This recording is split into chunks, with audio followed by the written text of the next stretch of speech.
Halo, warga sepak bola yang gampang diadu domba. Kita ngobrol bola, ya pakai bahasa tongkrongan aja, nggak usah pakai ribet-ribet kayak pandit-pandit terkenal. Karena memang gue bukan pandit terkenal, tapi gue jamin opini gue masuk akal. Jadi gimana nih di round 4, Patrick Kluivert cocoknya pakai formasi 4-3-3 menyerang, atau dengan kata lain pakai 4 back, atau pakai 3-5-2, atau 5-4-1, yaitu dengan kata lain pakai 5 back dengan 3 center back.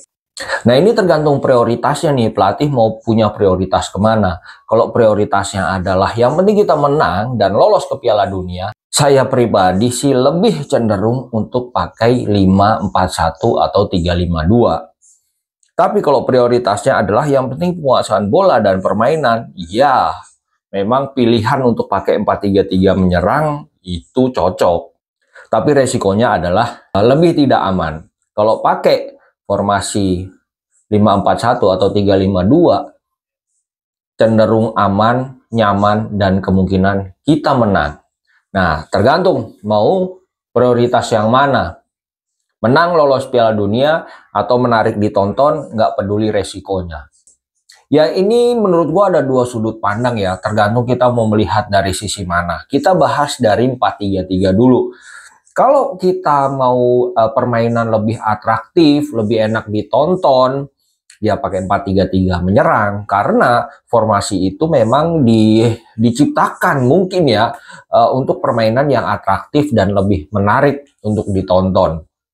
Tapi bukan nggak ada resiko kalau kita pakai itu. Permainan menarik itu, permainan bola jalan, tiki taka, penguasaan bola itu sudah terbukti di saat laga uji coba lawan Libanon kemarin. Ya kalau yang lawan Cina Taipei nggak usah dihitung lah ya. Kita hitung yang lawan Libanon. Jelas kita menguasai permainan. Tapi ada resikonya adalah ketika kita mendapatkan serangan balik. Karena kalau 4 back berarti kita cuma menyisakan biasanya di saat menyerang, menyisakan 2 center back. Sementara sayap kanan kirinya, wingbacknya itu lebih aktif membantu penyerangan. Jadi di saat serangan balik ya otomatis agak keteteran. Dan ketika pakai 4-3-3 menyerang, walaupun kita menguasai bola, kita menguasai ball position, kita unggul. Tapi kenyataannya kemarin waktu lawan Lebanon kita tanpa shoot on target gitu. Jadi pakai 4-3-3 menyerang pun tidak menutup kemungkinan kita nggak ada peluang juga. Kita cuma punya harapan untuk bermain lebih agresif dan atraktif gitu. Nah sekarang kalau pakai misalnya 3 center back atau pakai 5 back. 3-5-2 atau 5-4-1 ini adalah formasi dan strategi yang sesuai dengan kapasitas pemain Indonesia saat ini. Nggak lama-lama pegang bola, lebih cenderung mengandalkan serangan balik cepat, transisi positif, tik-tak dengan cepat sampai depan gawang dan membuat peluang. Secara bertahan pasti lebih kuat, serangan lebih efektif, walaupun menurut sebagian orang dengan formasi seperti ini cenderung pragmatis, nggak enak ditonton.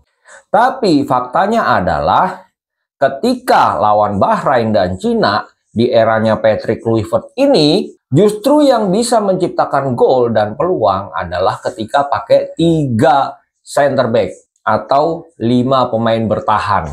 Dan kenyataannya formasi ini pun tidak bertahan-tahan amat gitu. Tidak bertahan.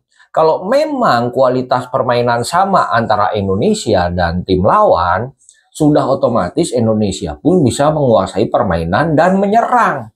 Itu terbukti waktu lawan Bahrain ya kita menguasai permainan, lawan Cina juga kita menguasai permainan, dan secara tiki-takanya juga masih dapet, dan lebih cenderung aman, nyaman, dan kemungkinan kita menang. Ya kira-kira begitulah.